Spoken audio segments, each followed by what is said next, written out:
I moved into a new neighborhood last year, and some of the guys around, oh, hey, do you want to go to a Suns game or something? I'm like, I don't give a rat's ass about sports, dude.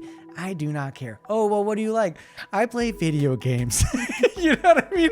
I feel like such a weird old dude saying that I play video games, but you play with Legos. So that's, I feel like, that's, do you really play with Legos? Like, have you seen the Legos lately? It's a new world. No. Oh my, there's 18 and up Legos.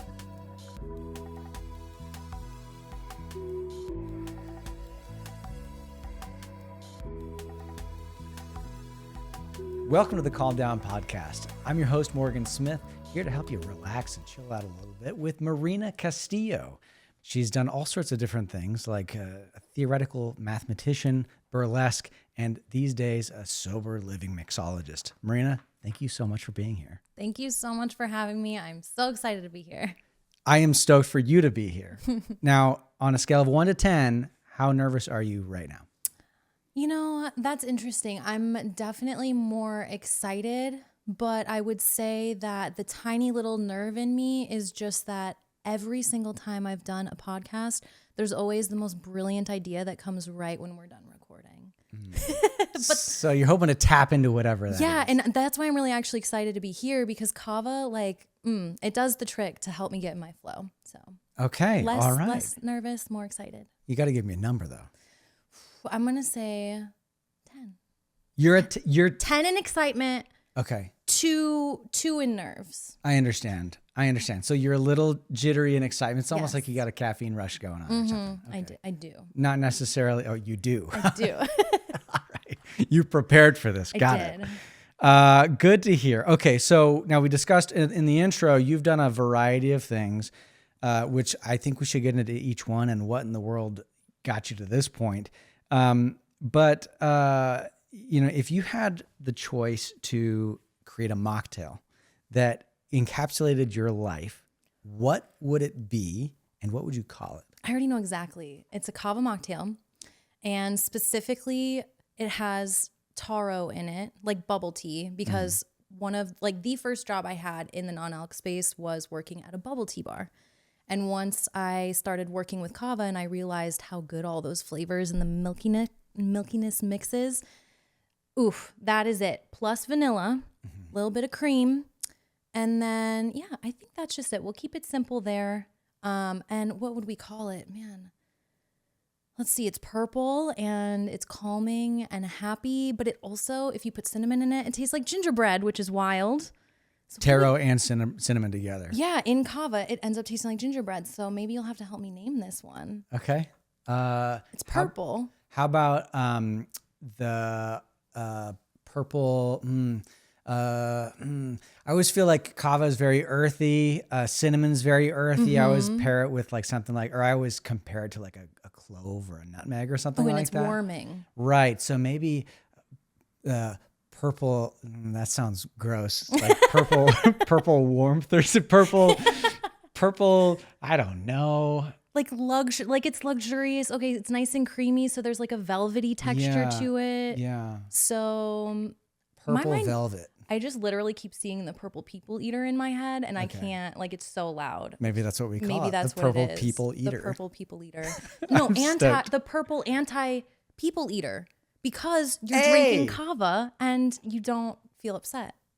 I love it. The purple anti people eater. That would be my drink. That's it. I hope no one steals that. But I believe I've actually had this taro concoction before. I wouldn't be surprised. And it was pretty fantastic. Okay, so that's great. Now, I'm going to ask you a question that is a little bit general and vague, and we'll see where we go from there. Fun. And while I do that, I'm going to pour us a shell of Kava. Let's go. Cool. So today, I had this bag of Borangoru for you. You can take this home. But today I did make us some Poniono. So it's our Tongan Kava that is a little bit more sociable, because I thought that's a good idea for today. We it's 3:00 in the afternoon. We don't want to wind down quite yet. So we've got this brewing. Now, earlier in your career, you were a theoretical mathematician. Can you explain how you got into that. Yeah. And were you a super nerd in high school? Kind of. Okay, wow. These are different questions that are going to be answered in totally different ways. And I love, by the way, that we're answering this over some Tongan, because your Tongan, that one specifically, was the very first Kava I ever had. What? And it is the one that helped me out of my panic disorder. Like that exact stream. So this is a beautiful full circle moment right now. That's wild. I'm so excited for this. I will have to tell our Tongan homies about it. Yeah. They come from the island of Aoa, which is off of the main island. And Aoa is known for being it's small and it's very rugged. And you can either get there from the main island on a ferry or a plane, but the planes don't tend to run. So the only way to really get there consistently is a ferry. And I'm trying to get there this year. So if I do, I will be sure to send you some pictures and videos of exactly where this stuff comes from. So, see, and that story is beautiful to me because it honestly helps to answer the question of how I got into math. Sure. Originally, when I was in high school, I was a hooligan. Now, yes. Okay. Yes, I did my homework and I got my stuff done, but I was so bored in school that I would skip and I would just come back for the tests. And then I couldn't get myself to engage with the material. It was just so uninteresting. So what I would do is I would skip school with my friends. I'm not saying this is a great influence, but we would go to nature preserves and we would literally just look at cool plants. Of all the places you could skip school for, that's not all we a bad did. one. And there's not a lot to do in Wisconsin. It's that or, another creek pretty much. But so that's what I would do. Okay. And I thought. And it wasn't like beers at the nature reserve. It was just. Not until a little bit later, not high school. Okay, high got school, it. we were just smoking weed. It was a little bit more chill than that. Got it. So I thought my consciousness was expanding. I was super into reading a lot of Alan Watts, Hunter S. Thompson, a lot of just wild things. And I thought I was going to be an ethnobotanist. I thought I was going to go trip in the rainforest with all the shaman and figure out what life was. Mm-hmm. That was my plan when I first entered college. Mm-hmm. Did not go that way because it turns out most anthropology departments need to have an anthropological study done on them in and of themselves because they aren't as advertised, let's put it that way. So very quickly in my college career, I was shown that I couldn't always trust people to give me the answers that I was seeking. Mm-hmm. So I figured theoretical mathematics is the language of the universe. And no matter what language you speak, no matter what context you're in, no matter what your culture is, we all understand the same numbers. And that to me was so deeply profound that I changed my major, even though I have, to this day, there's no such thing. You can't Google or go on Monster or Indeed and be like, mathematician, that's not a job. No one told me that wasn't a job at the time. I didn't know. I was just on the exploration of knowledge. So after that point, when I was finishing up school with that degree, I was already working at a tea bar in Madison, Wisconsin. One of the drunkest state in the entire United States. And while I was definitely drinking and partying hard, if I didn't have that job, I will say I don't know where I would be today because it gave me so much of that stability and it helped me, first off, get my homework done because I was able to do it at work. But I was drinking a lot of taro lattes while I was studying math. And I was still trying to figure out because I didn't want to walk away from botany. I didn't want to walk away from the human connection. So I feel like ever since that moment, I graduated in 2016, ever since then, I've just been trying to full circle it. So after the whole circus thing and all the things, got sober, found Kava, it was the oh my gosh, all these different things I did in life finally made sense and came to one beautiful point. I like how you just glossed over the circus thing. Yeah. No one. Sorry, here. Enjoy your kava. I already served us. So you might need to mix it up a little bit, but Bula. Yeah, bula. Yeah, no one glosses over the fact that they were in a circus, except for you. So that's funny. Mm-hmm. I find it interesting that you are saying, you were into Alan Watts and all these kind of philosophers and theoretical math is more about, learning about what the universe is about and how it, how you kind of learn about what life is about. Because I found, even today, one of my biggest interest in life is world religion, right? And what's so silly to me is how everyone seems to fight about it. But at the end of the day, and the beginning, my wife likes to point out, even at the beginning of the day, nearly all religions all center around the same couple principles, right? And I imagine very similar things in math. But I theoretically understand what theoretical math is. So I don't know that I could actually say that for sure. Would you say that, can you explain what theoretical math is? Kind of, I can try. So I always like to start with the joke that most people know theoretical mathematicians as people who are less likely to feed their family than a full pizza. The reason I say this is because the difference between applied math and pure math is it has less to do with the knowledge and more about the application, of course. So if we look at applied maths, we look at like physics, engineering, all of these things. They fall under one set of rules, the rules that exist on planet Earth that we know that we can verify. I would say if you had like a thermometer, it fills up about, I can't give you an actual percentage. That would hurt my math heart. But it's a very small amount of actual math that exists out there. So there's this pure math covers everything. There's all these other equations out there that are proven true by logic. They are 100% true. However, there are some real world applications we haven't yet found them. So when we talk about consciousness and we look at all of the different ways of like pattern recognition even, we can start to see where some of these equations start to exist. So to me, it's a lot like finding a needle in a haystack of knowledge in that way, where it's like, if you can't find an answer, people feel like math is so finite. Oh, everything, we already know everything. 1 + 1 is 2. 1 + 1 is not always 2, my friend. So it's funny that you mentioned needle in a haystack, because I thought that exact same phrase. It reminds me of how, the theory of relativity, was only a theory until a couple of years back when they looked at a black hole sucking in a star and they saw all this stuff going on. They're like, oh, it turns out the theory of relativity is just relativity right now, right? It just took us, 60 years after Einstein passed to actually figure out that it was real, right?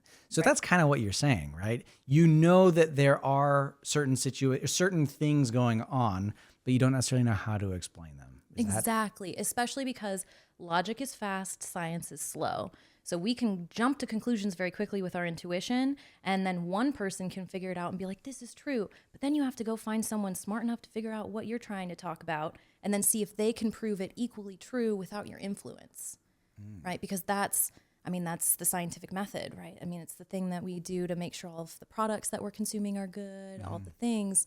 So it's an interesting... Yeah, it seems weird to be like, hey, I found out this really cool thing and I found out this crazy equation.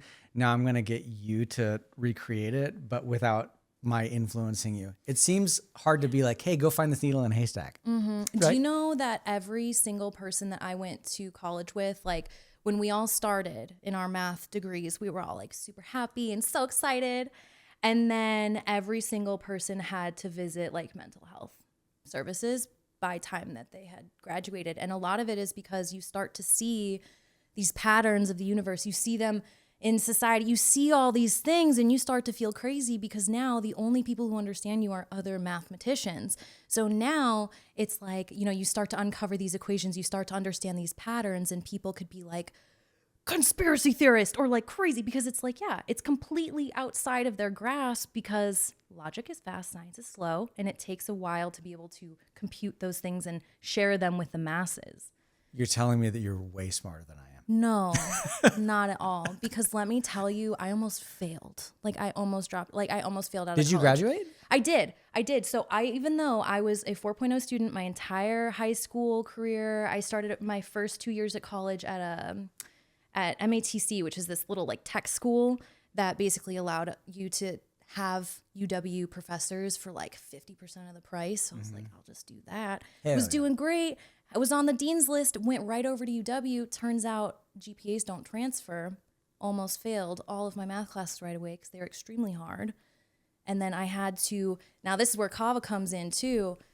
In order for me to survive college, I needed my study group. I needed them, even though they were all years younger than me. I had high school people. So all the things that I'm saying sound smart when it comes out of my mouth. But here I am. I was 21 by the time I transferred to UW from my little tech school.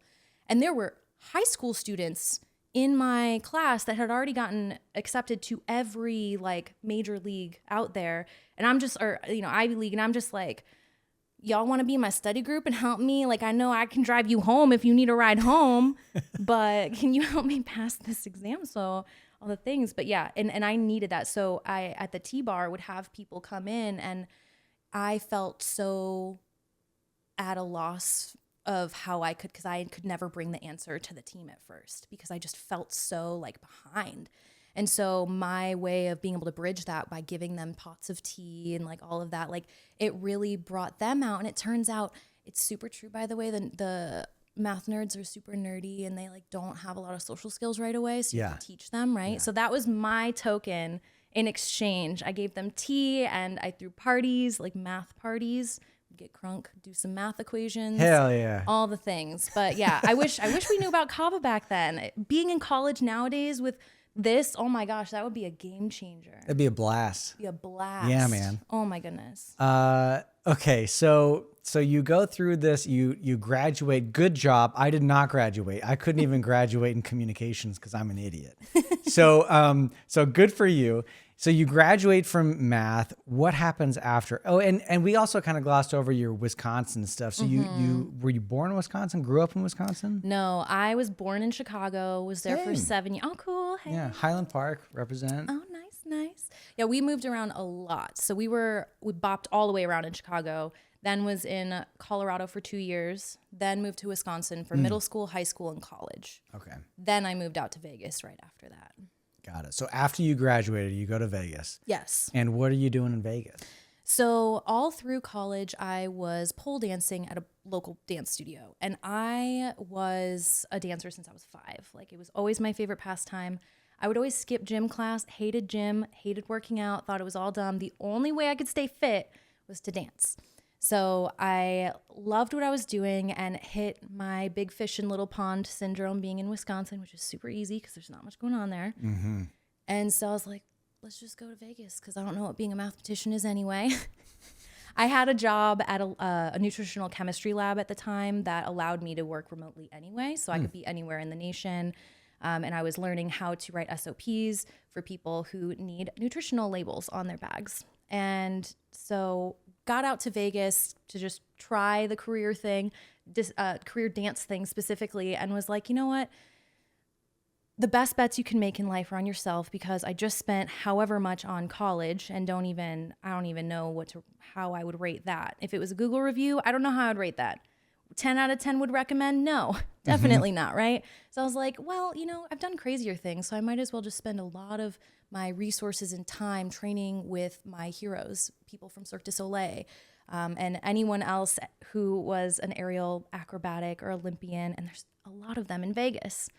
So I just took the chance, did the thing, signed up for as many things as I could, and then became a paid performer, and I was producing events and all the fun things until the pandemic. That's crazy. Yeah. So mathematician turned burlesque turned or some form of dancing. All the things. And now we're in Phoenix now. I've known you for a couple of years and I've only known you to be in Phoenix. Are you currently still in Vegas, or do you do things outside of? Yeah, so we live a super fun lifestyle where our base is technically Mesa, like Phoenix area, but Mesa specifically. And then we have a second place in a very rural part of Nevada that takes 30 minutes to get to the local grocery store, or local basic grocery store, I should say. But nothing for miles. That's kind of the space that we wanted to go to bring expenses down for when we started our consultation business. So that way, every single bit of what we made, we could instantly reinvest. So because of that, we just bought between the two deserts. We just go back and forth, which means we're very close to Vegas. So yeah, we kind of go through all the things. But that being said, I think that we've gone more to more random places than Vegas this year alone. Like, we were just in Florida. We have another client in California opening a bottle shop in the next month, which is cool. So we're technically based here, but we bop all over. Okay, so two things. So you keep referencing we. Yes, I can't help it. I'm married and my husband and I do everything together. Okay. It's just that I am the face of a lot of things and he does a lot of stuff behind the scenes. So very often, anytime I say me and my husband are just so intertwined. Okay. So you found this guy. Yes. This hunk of a man. Yes. Where did you meet him? I met him at a Kava bar. Really? Yes. And so you bonded over Kava. Wow. Wow. I'm ready to tell the story if you want to hear it. It's a cute one. Okay, fine. Yeah. Okay. I'd love to hear it. It's honestly not too long. I was just a Kava tender, just a little Kava tender moving to Arizona for the first time right after the pandemic, right after I left the circus. It was like, who am I if I'm not a performer? I had just gotten sober too in 2019, like right at the end, right as the pandemic hit. So when I came to Arizona, I knew no one I just was starting over, right? And I became a Kava tender. He was the first regular I had. Like on my first shift, he was my first order, and he just kept having my back on everything. And whenever there was another customer that came in, if they had a drink order a particular way, even though he didn't work there, he was just a regular that just wanted to hang out and be very helpful. And then over time, we just couldn't help but to bond very deeply over Kava. But I want to say the first 3 months, there was a very particular rule where I worked. You could only date one person because Kava bars can get a little funky sometimes when the staff is finding their person, right? So there was a rule at the Kava bar I worked at that you could only date one person in order to like remain professional behind the bar. Okay. I took that rule so seriously. I married him. All right. That is the one. So I found him in the Kava bar. You found him. You bonded over Kava. Yes. He sounds like a winner. He is. And then it sounds like earlier you were talking about how you've got different clients. You needed to keep your your finances kind of dealt with. So you moved to an area of Nevada that was a little bit cheaper to live in. Mm-hmm. But you haven't discussed what this business is and how it came to be. So how did this happen?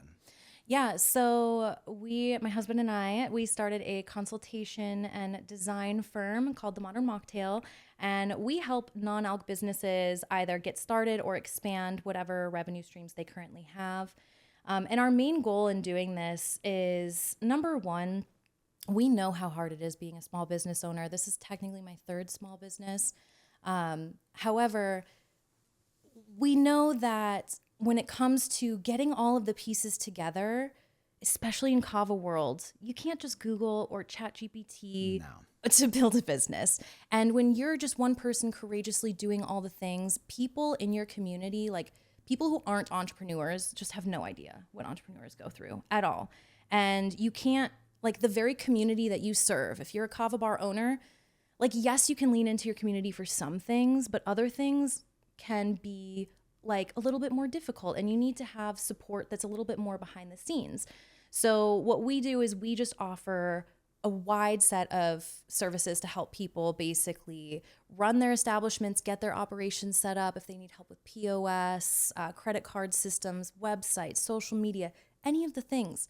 We are the Swiss Army knife that helps them get their non-alc business established and growing. And we've also been able to help some people get franchises started too, which is pretty exciting. That's pretty cool. So you, I'm going to ask a question that's a little loaded. So just understand that.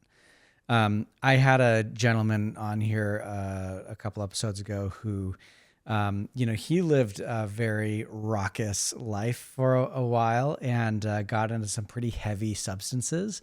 He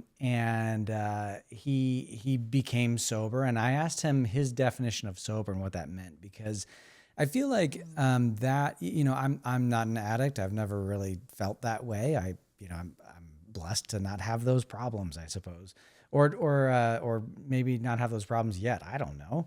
But I haven't ever been in those shoes. I don't know what it feels like to be in that situation.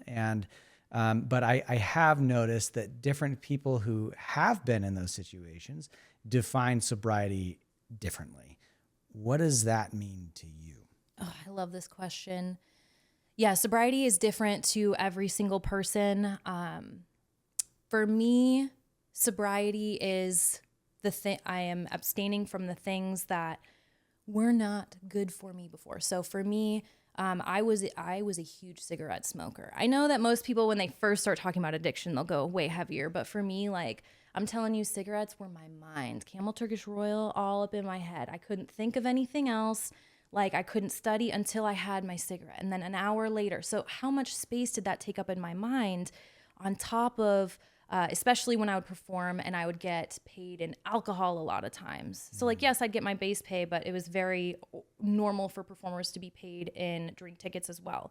So for me, alcohol and cigarettes fueled each other to this like insane point where I was like not taking care of my body, which is not great when you're a professional athlete.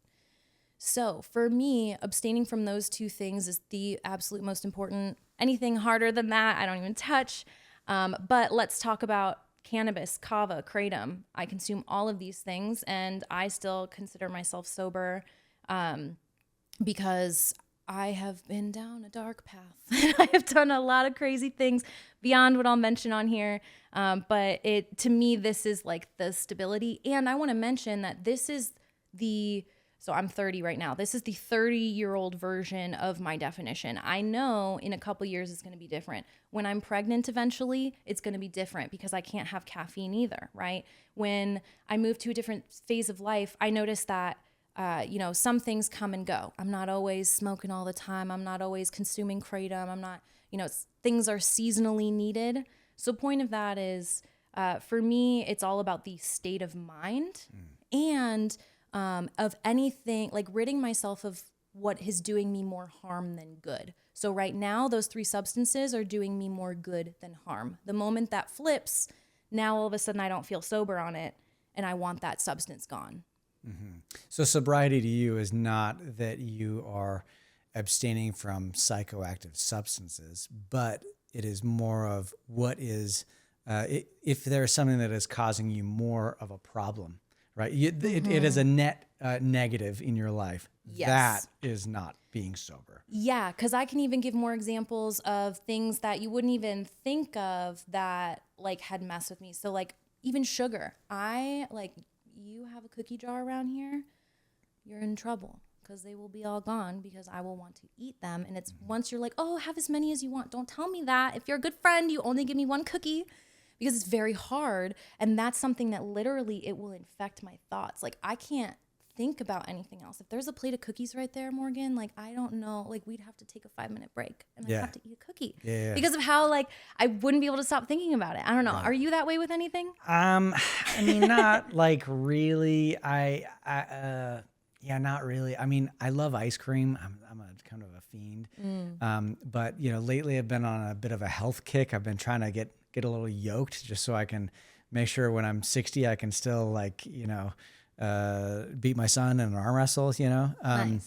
But, the other night, Alexa, my wife, bought some ice cream and she brought it back. And my latest thing has just been, no, ice cream sucks. It's disgusting and I hate it. So I feel like in general, I'm luckily able to kind of like stop a lot of that stuff, but I don't know. Maybe I don't know. Maybe I have something like that. I don't know. I'm not sure. I don't think so, but yeah, maybe I'm just a weirdo. I could be. I very much could be. Maybe you're just in one of those phases of life where like your needs are genuinely met and you're not like thinking of some other thing, right? Like for me, I know the sugar thing is because, as much as I am constantly talking about not burning out and all the things, I have to, like, the reason that I feel very compelled to teach these things is because I've spent over a decade developing systems for myself and other people to be able to like contain chaos, right? And so when you're constantly building and then you're running out of fuel and now I'm like, oh, well, I'm a little tired. I need to take a nap, but I'm so excited and this is a new business and I want to spend all the time on it. Now it makes sense why I want that cookie. Yeah. Because there's like, what's going to help me give me a short-term gratification and dopamine to keep going on this thing. Mm-hmm. And then I can justify it because I'm like, oh, well, I'm making a healthy decision because I'm making my business move forward. When in reality, I'm not, because every time I have a cookie, it makes me want to do yoga less the next day. And then that has the domino effect to the rest of everything we do in business.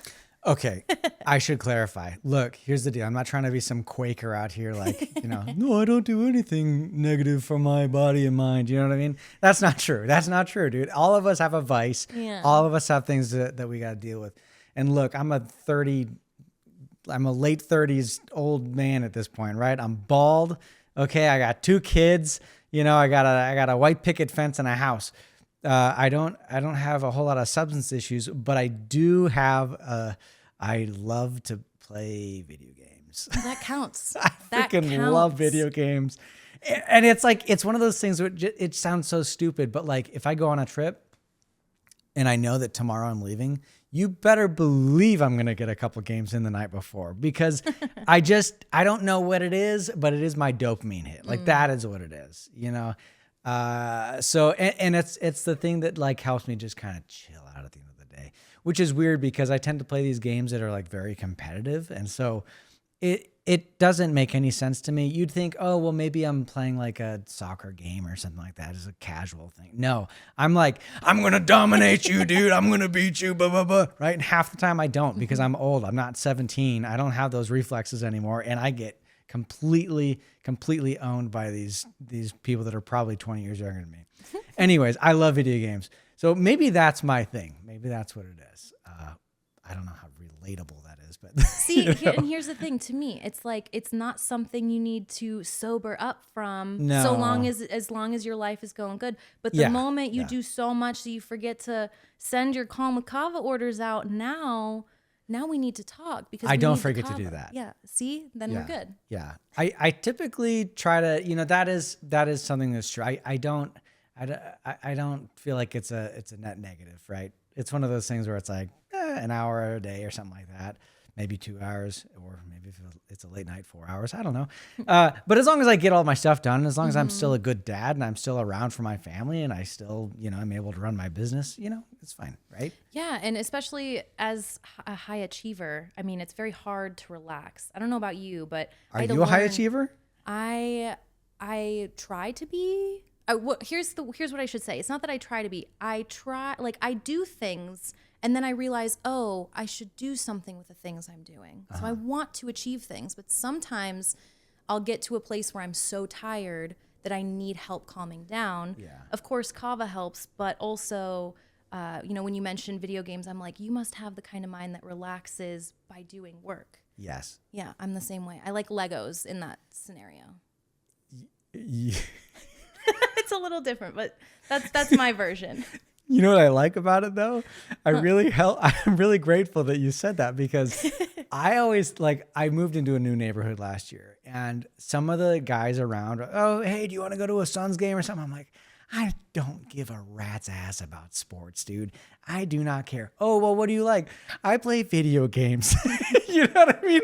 I feel like such a weird old dude saying that I play video games, but you play with Legos. So that's, I feel like, that's, do you really play with Legos? Like, have you seen the Legos lately? Like, have you gone down the Lego aisle of any big store lately? It's a new world. No. Oh my, there's 18 and up Legos. There's like a whole, to the point where, let's put it this way, to decorate our home office, we literally bought Lego sets. Counted that's a business expense, right? Because when you put them together, it makes beautiful little art. So yeah, actually they're incredible, and they're super fun. What do they have? The Botanical collection is incredible. So I just finished the succulents. You're such a nerd. I'm moving on to bouquets next.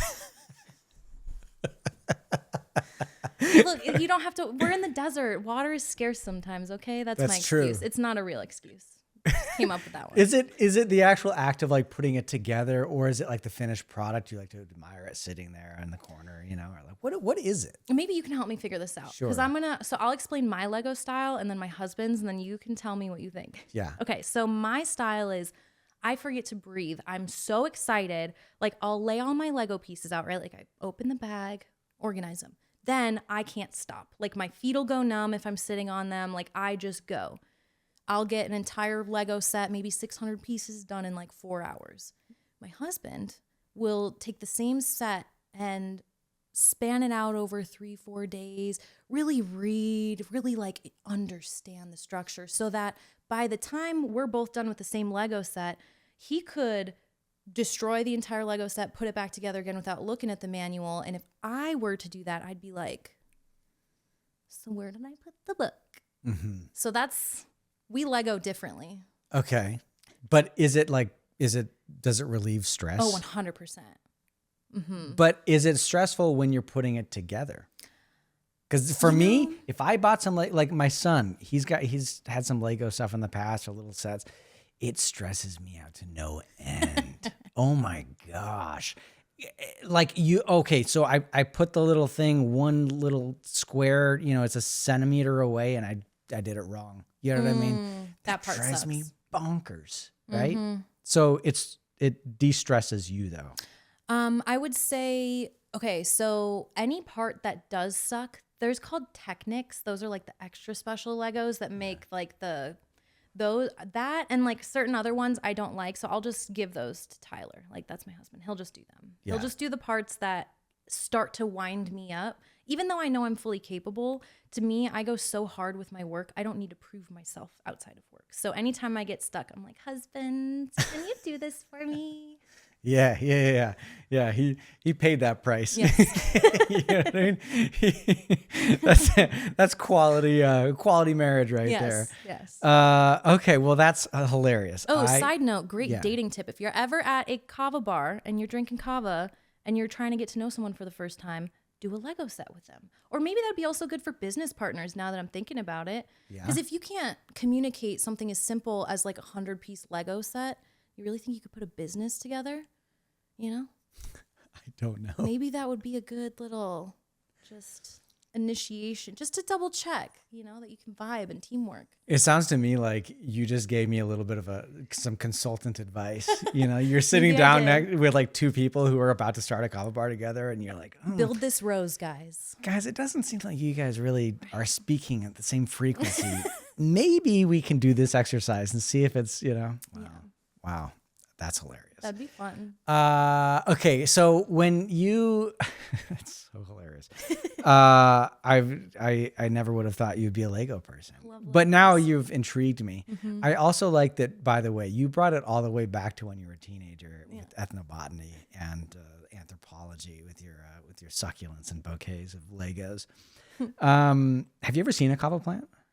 I have, but it was such a sad, like clearly sad, tiny little guy. I've never gotten to see like a full real one yet. I'm really hoping to get to Hawaii at the end of this year. Like that is my goal. If you come to the Big Island, you will always be free to come visit our farm. We have a couple 1,000 plants just for you to take a look at. Smell them and tell them they're so cute. Yeah, we've got all the Hawaiian varieties, so you can take a look and see how they're different and how they're all neat. Some of them are short, and some of them are tall, and some of them are green, and some of them are purple. And a bunch of Kava nerds would love it, or ethnobotany nerds would really love it. Oh, man, that's going to be so cool. Do you have any inside your home? Like, do you like to care for them personally at all, or do you? Yeah, you ready for a fun story? Yeah. So I bought, there's a company called Logi's out of, I think, Connecticut, and that was the only place where you could buy Kava plants in the mainland U.S. at the time. And they sell a Hawaiian variety called Mahakea, and I bought one probably 4 years ago. It was during the pandemic, and I bought it, and I was so stoked because I had been to my buddy Mike, who started Kalm with Kava, been to his little patch of Kava, and I had seen some Kava, and so now I wanted to see if I could take care of it myself, right? And I had actually been searching for years to find a plant like that because it was so hard to find Kava. You just can't find it. Mm-hmm. So I finally found a plant. I bought it, cost like $30 or something. And I moved it all around the house. I bought a special little water pump. I bought special food for it. I had a nice little stand. I had it in the front room for a little bit because the light was just right. And then the seasons changed. And then I put it into my bathroom because that was the perfect spot for it. It was a little humid, take a shower in there. That Kava loves humidity, right? And then I went on my first trip to Vanuatu in Port Vila. And I asked my wife to take care of it. the story ends there. To be fair though, I think that by the time, like right when I was about to leave, it started to get like some pests in there, some like white flies and things. Nowadays, I know what I would do to like fix it, but then I was just kind of like, it'll be fine. And then by the time I got home, she was like, I had to put it outside. There was bugs all over the place. And then we live in a desert. So it died. So yes, I have done that. I did keep it alive successfully for well over a year in my house. But what's funny is that if you look at the plants in Hawaii growing in the ground there by people who actually know what they're doing, like my little 1.5-year-old plant was like this, right? It's super tiny.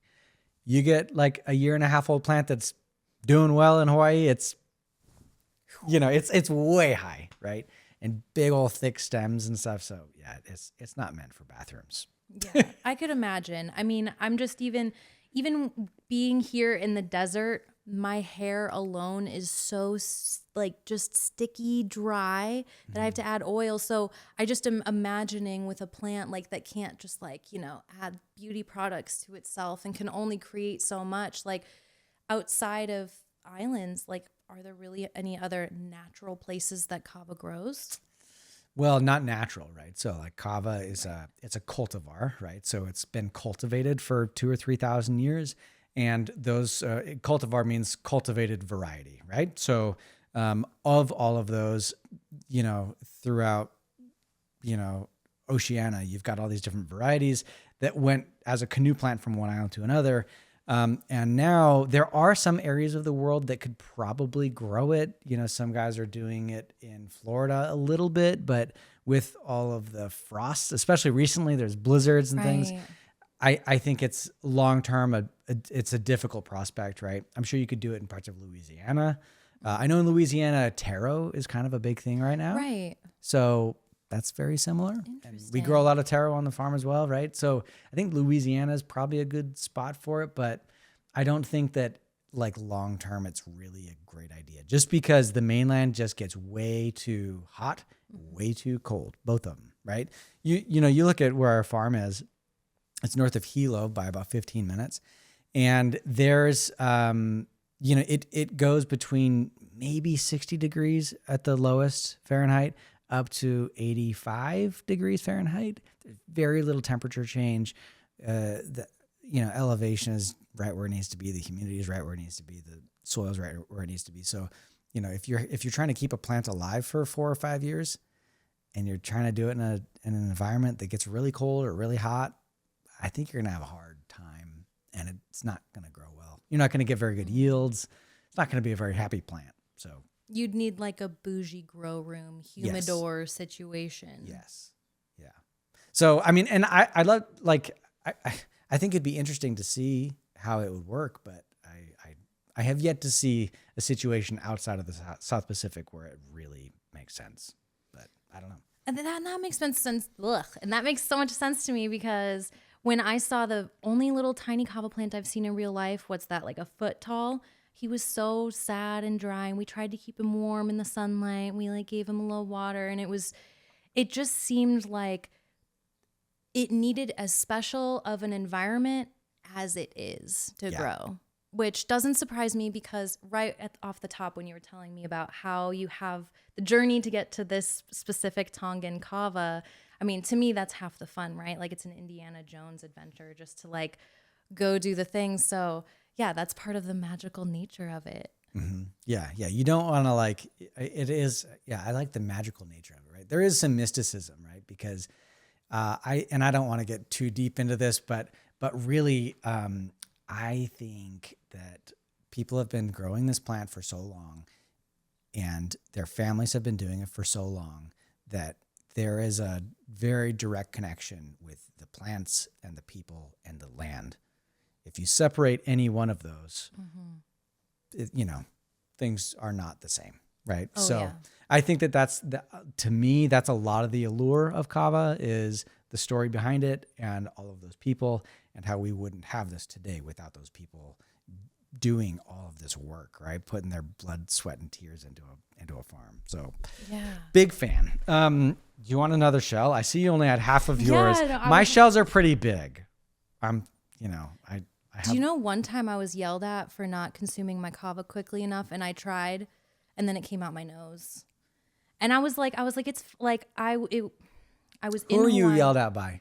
So I was in Hawaii, but I was on Oahu. Yeah. And we went to this one, quote, kava bar that was actually behind this like car shop in a dark alley.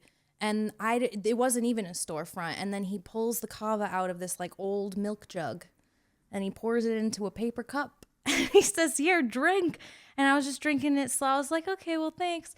And I didn't want to drink it fast because I just walked 5 miles for this kava. It was the only kava I could find on the island at the time when we were like looking for everything. And yeah, and then he was like, you need to drink it faster. You're not respecting it. And I was like, okay, down the hatch we go. Came out my nose and that was that. Bula. Oh my gosh. That's really wild. Did you have any qualms about drinking kava out of his old milk jug? From a professional standpoint, 100%. I would never advise a client to do that. Don't do that, guys. From just me as a human being, I used to love watching Anthony Bourdain.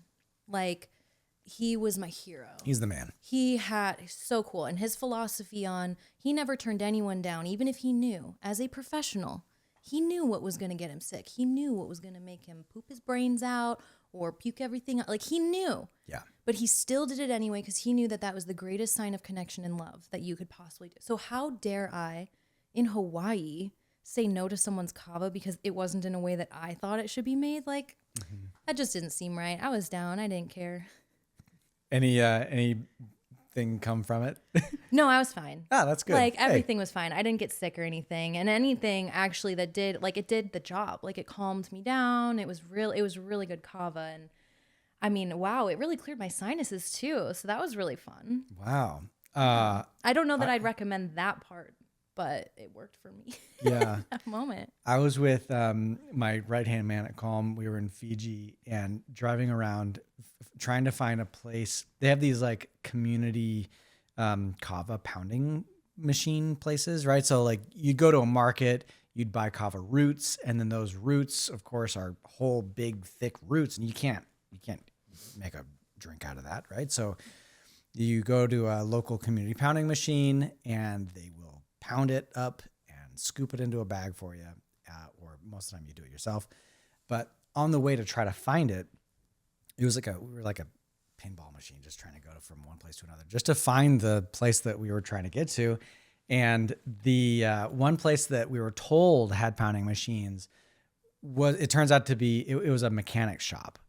And we pulled up, and it's just, two white guys in the middle of nowhere. And this guy goes, he comes out and he goes, what are you doing? What's going on?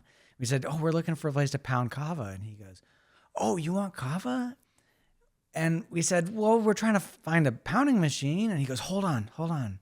So he comes out, and mind you, right, he's been working on cars. He's literally was like wrenching when we pulled up, and he's got just greasy rags and his hands are all gross. And he brings out a bowl, and he's got his coconut shell in the bowl, and he's mixing it up for us, and he wants us to have some. And I think that is the only time I've not had any kava from someone that's right. asked.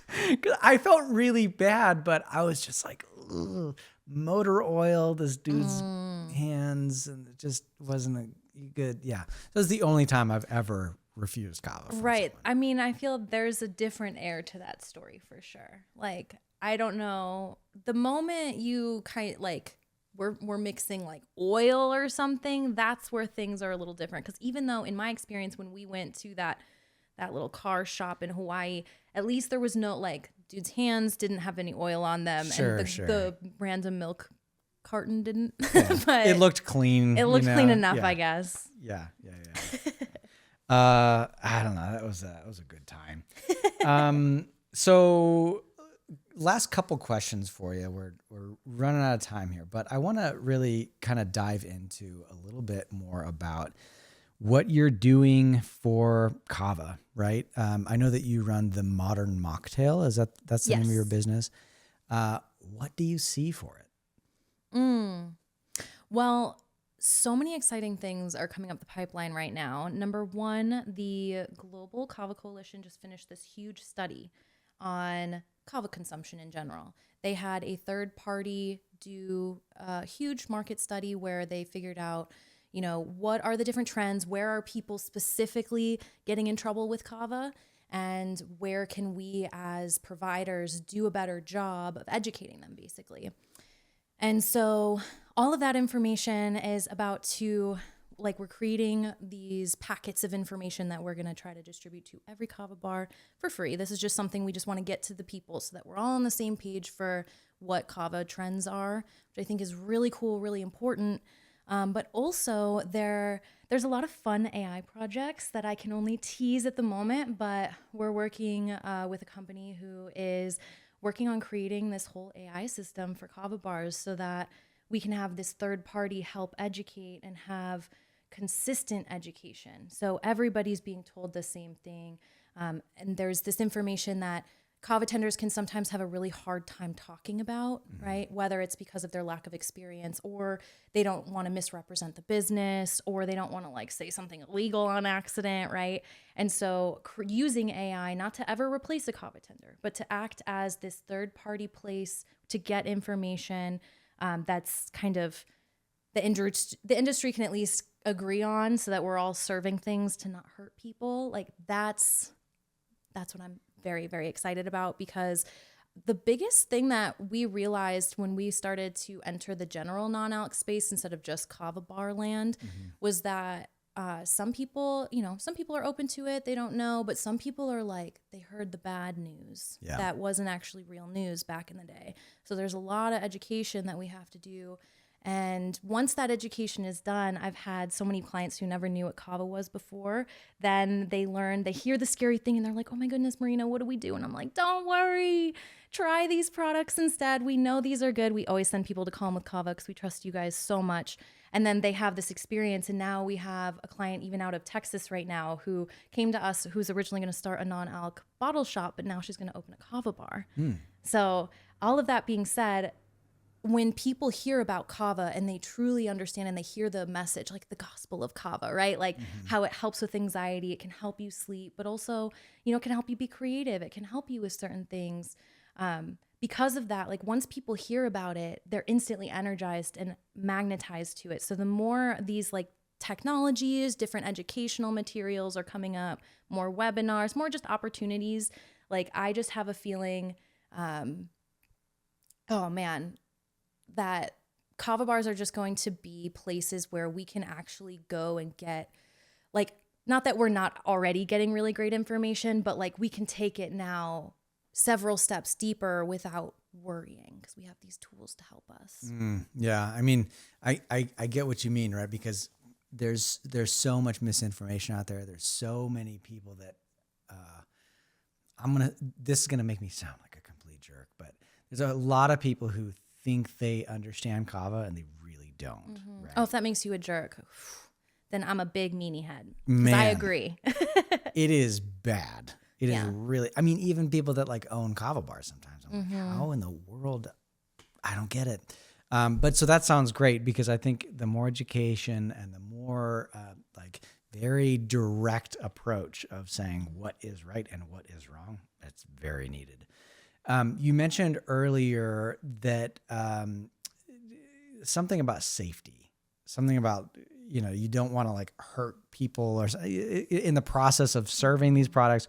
What did you mean by that? Oh, great question. Okay, so number one, what I found was so fascinating. To me, serving size is very important to know. I don't need to know your proprietary information about how you're brewing your kava. You can keep that all to yourself. But I do need to know how many grams, because at a certain point, my body gets a little uncomfortable, right? So when we were in Florida, for example, and we went to multiple kava bars, but we made sure to only go to 2 a day so that we didn't overdo it or anything, right? And when we were going from spot to spot, a single or a double would be different at different places. And so I didn't know how dehydrated I was actually getting, because it turned out by taste, I could tell some things were more concentrated, but how come someone didn't tell me that there was extract added into one of my traditional kava bowls? Like there was another one where it was just advertised as a single shell of kava, and then you could turn it into a double. But their double, again, they didn't explain the extract part. I'm very sensitive to certain extracts, so I just like to know. That's the kind of stuff to me that's like, it may be no big deal to someone else's body, but it will make me have to like go home early because I'm really sensitive to that kind of stuff. And it's not even necessarily the type of kava or, oh, did you do a good job, bad job? Like, no, I just need to know how many grams or if it's extract versus just a traditional brew. I mean, that's it feels like it should be common or basic, right? But it's not. That is illegal, isn't it? I believe so. Okay. Here's where we're at. Again, with kava bar owners not knowing what they need to know. This is truly what really inspired us to open the business. Like, yes, there's some people who like are lovingly open to like learning all the things, but then there are other people who just like go hard and they'll just like hard-headedly run the business the way they think they need to. For example, we had 2 different angel investors come to us throughout the past year. They wanted us to start a kava bar chain with them. One was a restaurateur and one came from the cannabis industry. That money wasn't an object. We said no to both of them. Why? Even though that could have been super cool, because they were so unaligned with kava. They didn't know, and they were creating recipes that quite frankly gave us a little bit of a startle. Yeah. And we were like, hey, like if you want us to be a part of this, we have to do it right. We have to do it with brands that we trust. We have to do these things. And then because of, oh, they met some other friend who maybe knows better, even though they're not from this industry. And then all of a sudden what we say doesn't matter. Point of that is, you know, there's some people out there with a lot of money and maybe even good intention, who knows, whatever, some kind of intention that's not necessarily aligned with people who are consuming these products. And that to me is like, let's put it this way, of all the work we do, I'd say like 40% of it's paid, but 60% of our waking hours, we spend so much time figuring out like what resources we can get out, what other local governments do we have to talk to educate so that they don't put a kibosh on kava or any of these other functional products. Mm-hmm. Man. Well, I appreciate what you're doing. Thank you. That is a wild thing. Can you, I'd like for you to be able to plug whatever you want. What do you want to plug? Well, you already helped plug all the things, so thank you for that. Mm-hmm. But I will just say this, like, kava's lovely and I love it. And we're just here to do as much as we can to help educate people. So if you have any questions of any kind, like we're open. We're here to help. Whether like, even if you don't know what you need help with, you just know you have some sort of like, oh, I want to do something in the non-alc space, or I want to do something with kava, or I want to make this work, or all this makes sense, but how can I scale it? Whatever it is, like our goal is to just help bring this industry up. Like rising tides raise all ships. Mm-hmm. So for us, there's no such thing as competition. I mean, literally, even in Florida, there's no such thing as competition. Even though there are that many kava bars, go to Wisconsin, there's more bars, and they all do well, and they don't shut down. We've run multiple kava bar crawls, and people love them, and like they want more and more. Even though I'm like, well, no new stores open. Do you still want to do another one? They're like, yeah, we'll do the same one over again, just another lap. And we're like, okay. So the point of that is the demand is there. If you were like scared, something holding you back in any way from expanding or getting started in any way, just like let us help you get unstuck. Yeah, that sounds great. Well, I can tell you one interesting tidbit. The guy who started Kalm with Kava, his name was Mike Munsell. He was my good friend, and he passed away about 5 years ago.